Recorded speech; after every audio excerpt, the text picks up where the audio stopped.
The PRovoke Podcast, brought to you by PRovoke Media and produced by the international broadcast specialist Marketeers.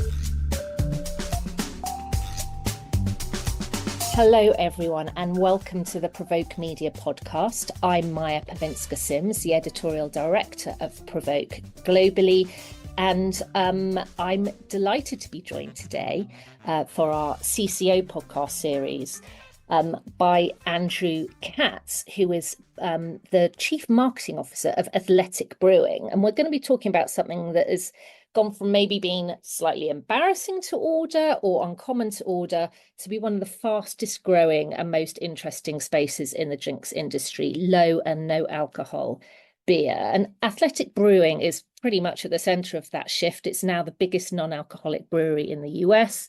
It's been named as one of Time's 100 most influential companies and one of GQ's most creative brands in the world, which is quite something for a beer that comes in at 0.5% alcohol by volume. And the brand has now set its sights firmly on the UK. So Andrew is going to talk about all of that, the culture shift, the business, the brand. Before Athletic, Andrew's worked across global giants like PepsiCo, Amex and Heineken. So he's seen the drinks and consumer brand world from every angle. Andrew, welcome. It's really great to have you here. Thanks for having me, Maja.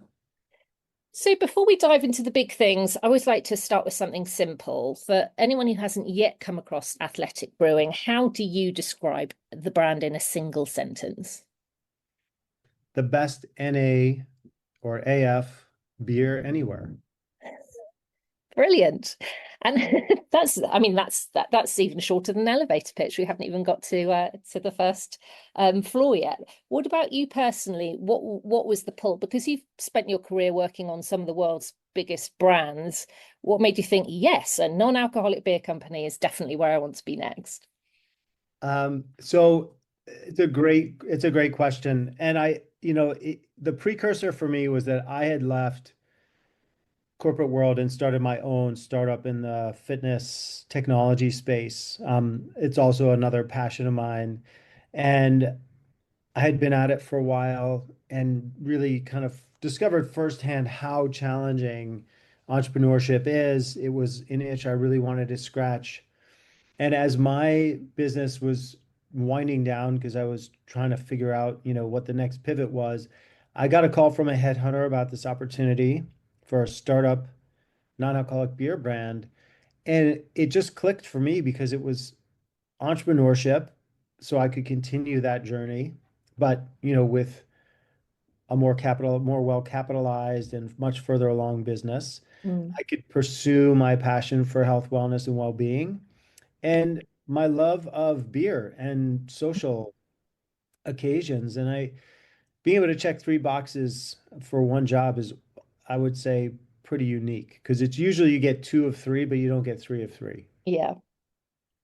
I love that. I think for a long time, non-alcoholic beer had a bit of an image problem, and it was always the designated driver drink.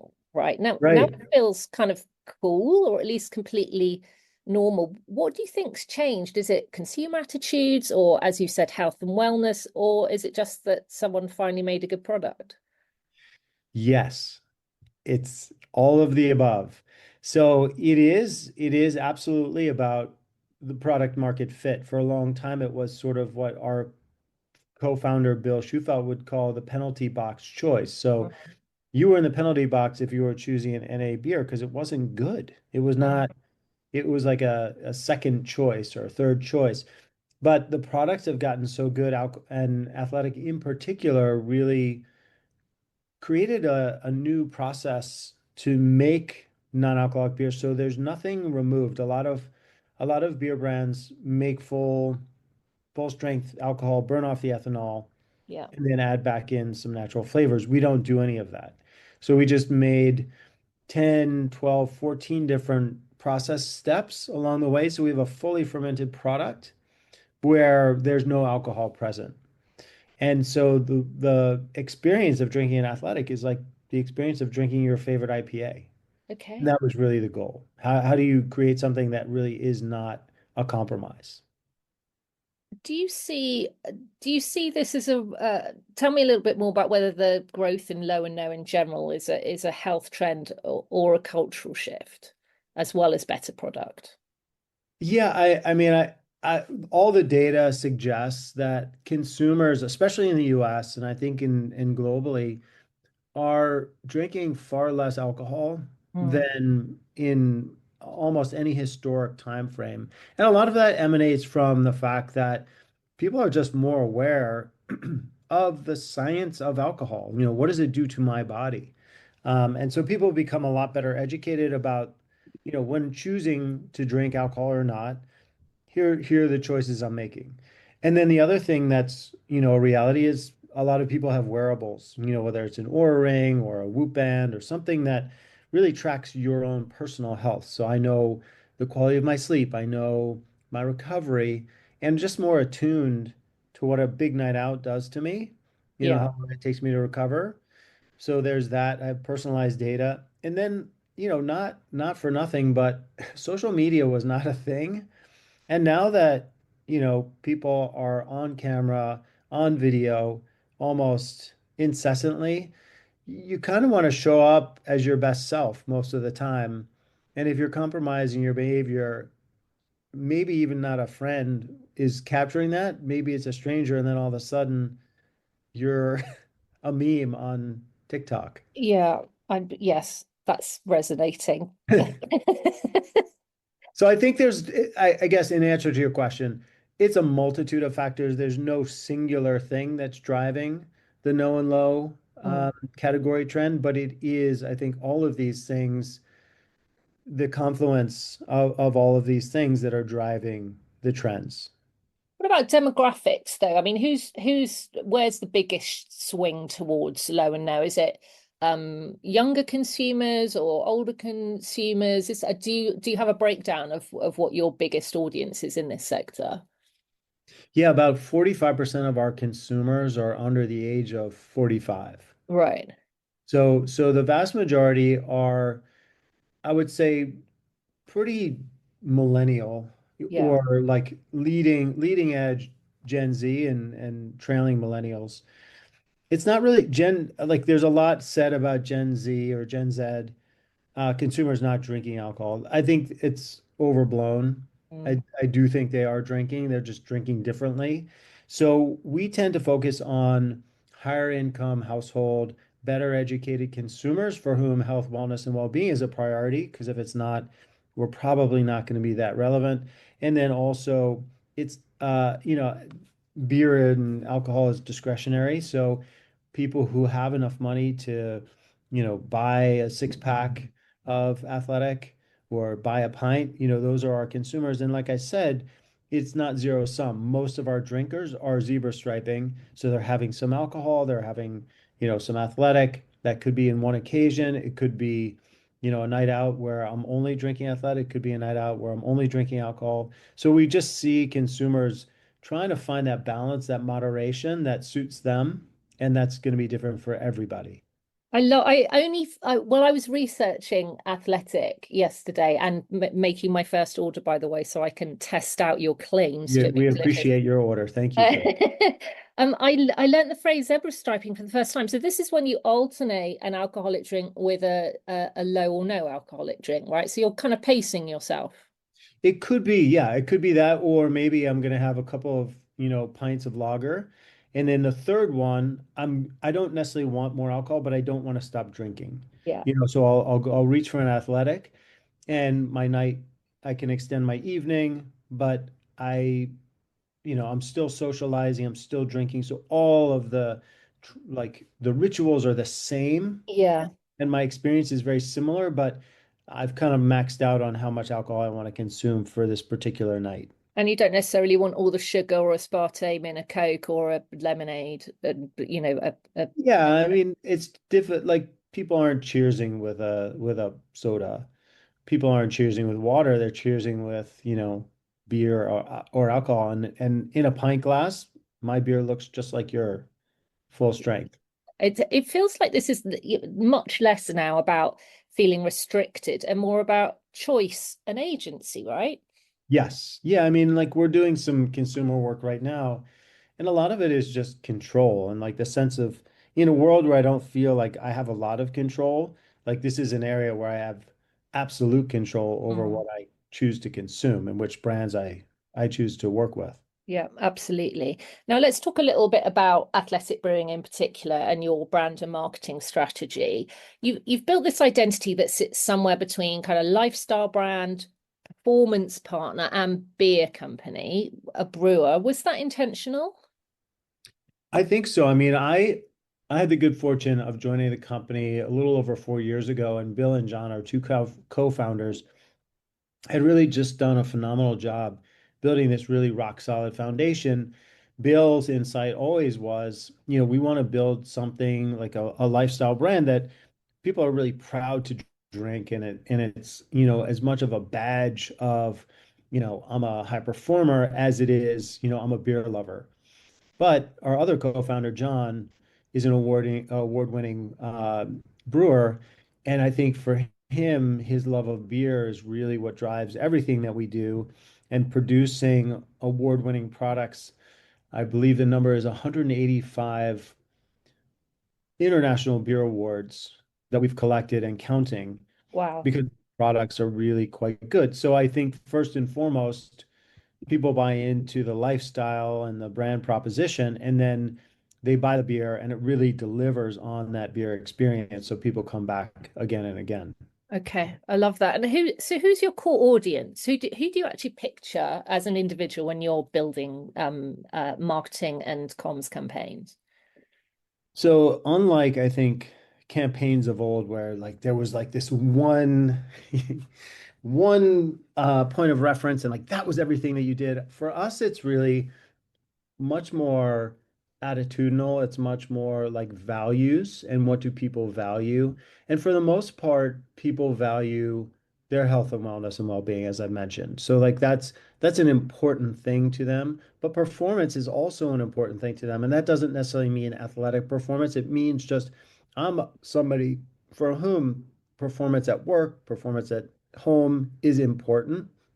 And I want to be my best self. And one of the ways I can be my best self is to just be more present. Mm. And so that's really who our core audience is. And then yes, demographically, they're 25 to 54, household income of 100,000 in the US, plus.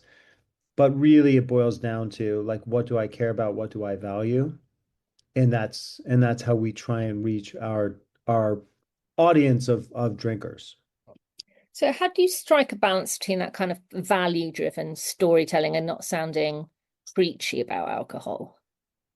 Yeah, I mean, like I said, 81% of our drinkers drink alcohol. So we are very much in the camp of if you're going to choose an NA beer, this is the best one. Sort of Okay. the first question you asked me. So, like, why would you choose anything lesser than an athletic when you have this as an option? And that's really how we try and appeal to the audience. We And never we never demonize alcohol. We never preach about not drinking or abstaining because that's just not who we are, and yeah. that's just not how we think about, what athletic stands for. Athletic stands for performance. Athletic stands for health and wellness and happiness. And however that fits into your life is really ultimately your choice.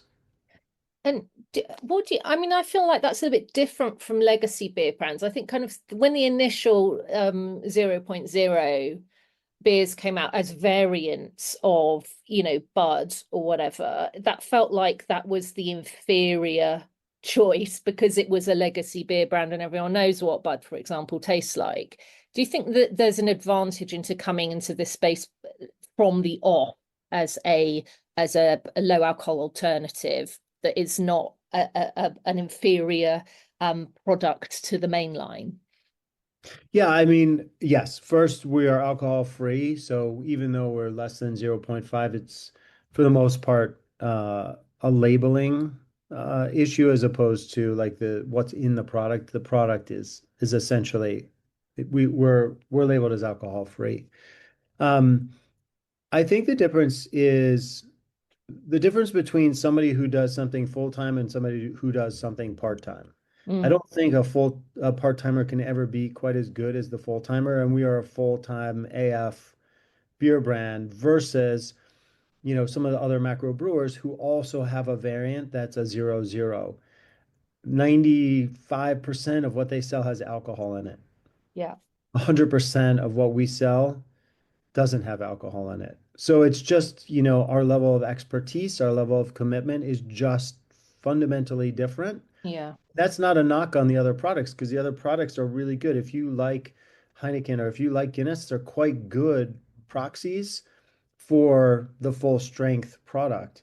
But we like to think of ourselves as being specialists. Like one of my aspirational brands is Red Bull, and Red Bull does one thing. They make energy, yeah, and they just do it better than almost anybody else in the category because that's all they do. yeah, absolutely. So I liken us to them, and hopefully when we grow up, we'll be as big and as global as they are one day.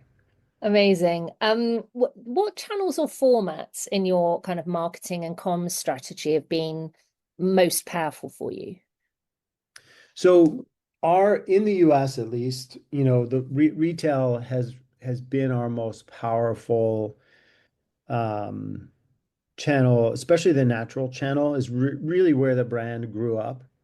Now we're very widespread across the biggest retailers in the country, whether it's Walmart or Target or Trader Joe's or Kroger. So similarly, in the UK, Tesco is our largest retail partner. Mm, And then we continue to make inroads with M&S and Word Ocado. And, obviously we want to be in more retailers in the UK. But we're also making some really significant strides in the on-trade as well in the UK yeah. because we know it's so important. Pub culture is still so important.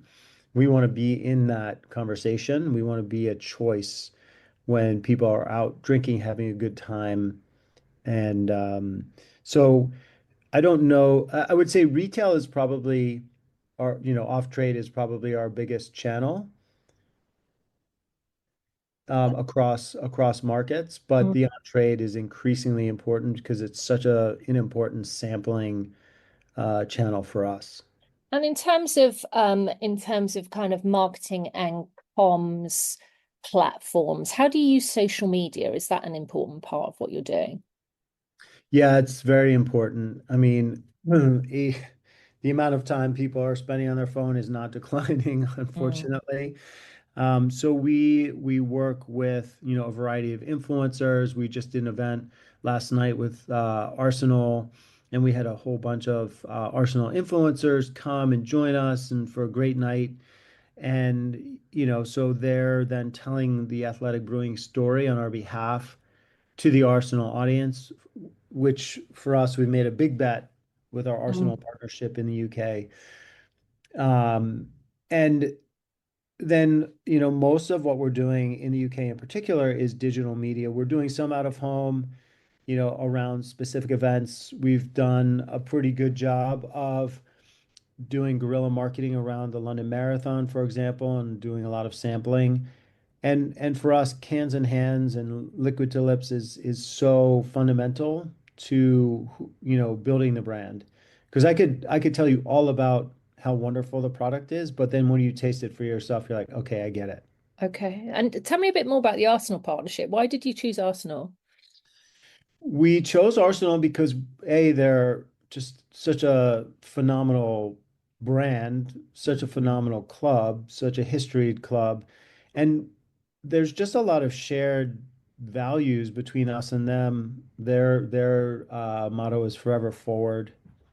Our brand positioning is the pursuit of progress. And I think just there's this overlap about, the future is going to be great. The Mm, future is always going to be better than today or yesterday. And I think that just feeds into how we approach the fans, approach our work with their players, both the, men's and women's teams. And it's a way for us to obviously borrow equity, but it's also a way for us to demonstrate that we are at that caliber. We're at that Arsenal caliber of excellence. Mm. And this is a brand that you should definitely try and becomes part of your repertoire when you're drinking beer. And it doesn't hurt that at the time of recording, they're top of the Premier League table as well. As luck would have it, it must be the beer. It probably is athletics. You're the charm here, I think, That's probably I this I season. think so. I mean, I don't want to take all the credit, but Tell me a little bit more about, you're just breaking into the UK market. You're doing, you're making strides. What are the big differences you're noticing from a kind of a marketing and audience point of view and from the US market? Are there any big differences? I mean, you've mentioned pub culture, which is mm. huge here, obviously. Yeah, I mean, I'll back up a little bit because I think one of the biggest opportunities for us is more operational. So in Mm, the US, we have a very large sales team. We with distributors because we have a three-tier system in the United States. It's very different. Our go-to-market here is fundamentally different. We work with an importer, and it's really our sales team that has to go hustle uh, mm. accounts up and down the street, large um, different. So the difference is that we get a lot of help from our distributors in the US growing the business. In the UK, it's 100% on us. And for the most part, our importer just delivers the product Right. wherever we sell it. So it's just a very big uphill battle for us, but it's one that we are going to be very patient. And we know that, it's just brick by brick is how we built the business in the US. And that's how we're approaching the UK market as well. We don't have this fantasy that we're going to be an overnight success. It takes quite a long time to be an overnight success. And are you are you just using the kind of same blueprint of marketing and comm strategy in the UK, or are you taking a different tack here? We take a different tack here. I mean, we typically will have a campaign, a strategy and a campaign that we will then translate into the local market. So it's just more, it resonates better and differently. Arsenal is not a thing I mean, I step back. There are millions of Arsenal fans in the US, but it's not our first and most important building block of our marketing program, whereas in the UK, it is our first and most important building block. Okay. Um, So, but yes, we do tailor everything that we do. It's never just like cut and paste from the US to the UK because we understand that it's a different audience, different nuance, different behaviors. And then we have a local team that really we collaborate with every day to deliver marketing that resonates here in London in particular, but also just throughout the country. and what's your ambition here? What does success look like for you over the next few years in the UK? Double-digit growth year over year is really what we're trying to accomplish. We've been able to do that in the US, so we know it's possible, and we know that a lot of the trends that we look at are universal trends.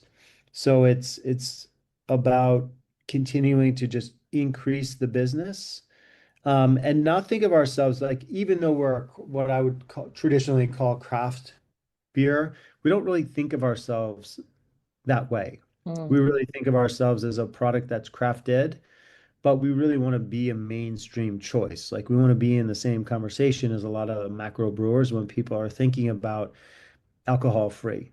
They're yeah. like, oh, Athletic is a great choice. So we just want to be in that same sentence. I mean, you've worked at Heineken, so you've done macro. What's the biggest difference for you between leading marketing inside a fast growth challenger brand like Athletic versus a major global corp? My bosses are the owners and founders. They sweat the details, they're in the details. And I do have to say, having worked for large corporations, I think there's a lot to be said and there's a lot to be learned in those organizations. And they obviously are successful for a reason. But I think working at Athletic, it's just personal. Like everything we do is personal. And I think, we have a mantra around, how you do anything is how you do everything. And so we really pay attention to the details. we're very nimble, so we can Mhm. do a lot of things quickly that in a large organization would take a long time or may never get done. So there's just this willingness, this openness to continue to think as entrepreneurs and empower our people to be much more entrepreneurial in their approach to the business. And I'd say that's the biggest difference. I think most big corporations are about maintaining the status quo or perpetuating things as opposed to building, creating, and also making mistakes, which we do all the time, and learning from them, and then kind of getting better the next go round. I've there's a lot of creativity around your packaging, your marketing, your comms, your digital activity. How do you plan to keep that creativity as high as you scale? I think it's about just being unafraid to take risks. It's about I think a lot of times you get into this risk averse mindset where you're like, oh, I can't do that because and I think here the mindset is what if we did this? What if we did this? What if we did this? And sadly, we have far more ideas than we have time or money to execute. But I think there's just this fascination with like, well, what if we did it this way? And can we try something new? And there's an openness to, well, a lot of times in larger organizations, it's like, well, we've never done that before. And here that's sort of the point. And what advice from your experience would you give fellow CMOs who are moving from big brands into challenger brands? I think it's as much about unlearning a lot of the things that you think are sacrosanct and sort of you have to just be willing to have that entrepreneurial mindset where you're doing a lot of test and learn. You're trying things and learning. You're not, I think you have conviction that we know that this, we want to do this, but you have to be also willing to really understand the problem you're trying to solve as opposed to I've got this solution or I've got that solution. Really starting, I think the best marketing always starts with the customer and what are they trying to solve? How can we help them solve that opportunity that they're trying to solve in a new and different way that maybe they hadn't thought about before. Yeah, that's really interesting. Are you enjoying it? I love it. I mean, I honestly, I feel so lucky. I know that sounds probably Pollyanna, but it really is such a unique position to be in, to be the first CMO ever at Athletic Brewing Company, know that I will not be the last by any stretch, and to have an opportunity to really help scale a business that I just believe in a very profound and fundamental way. Like to be able to make a very small dent in the universe, I think is a very lucky and rare position to be in and just helping people to live a little bit healthier, a little bit happier. It's a really noble pursuit. And to have the backing of really two incredible co-founders and a great product, it's just a really lucky position to be in. And I don't take that for granted. Fantastic. And just looking to the future, where do you see the low and no category globally in 5 years' time? Do you think there's going to be a point where Athletic is not just an alcohol-free beer brand and is simply a beer brand? That would be great. It's just another choice that people have. The numbers that we have by 2035, the in the US, it should be, we anticipate a $5 billion category.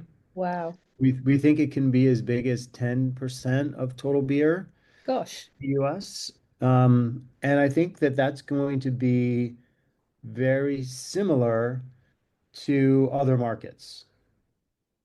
So we really do feel like so much growth opportunity.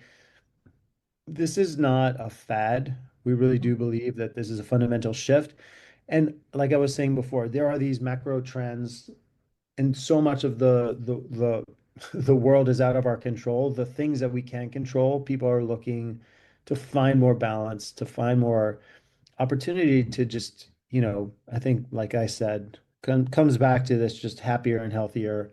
How can I do it with ease? Things that are really hard, people tend to shy away from, but easy choices like Yeah. athletic. It's just an easy, it's just nice for people to have those simple choices and feel Yeah. really good about themselves. I love it. And finally, what's the last marketing or commerce campaign you saw that made you wish you'd done it?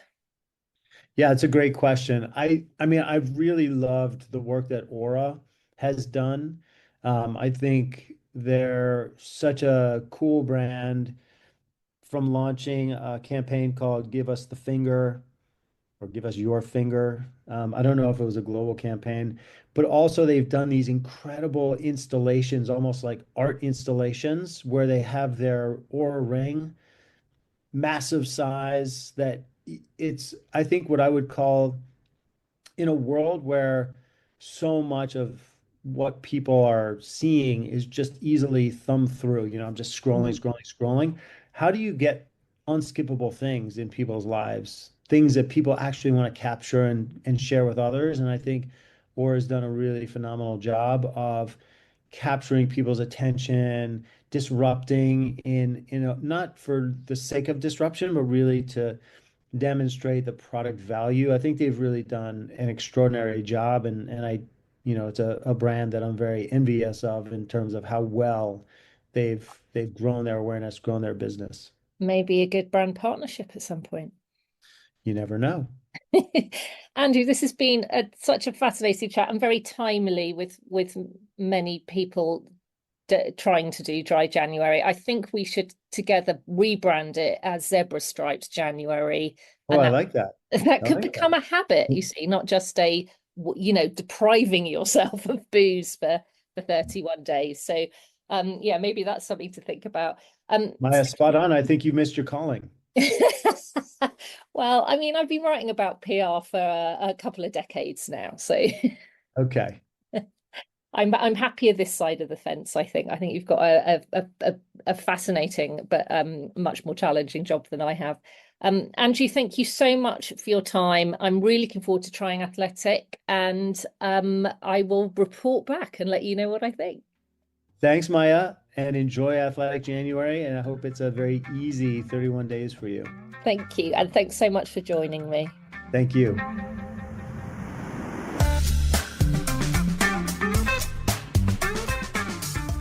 You've been listening to the PRovoke Podcast, brought to you by PRovoke Media and produced by the international broadcast specialist Marketeers.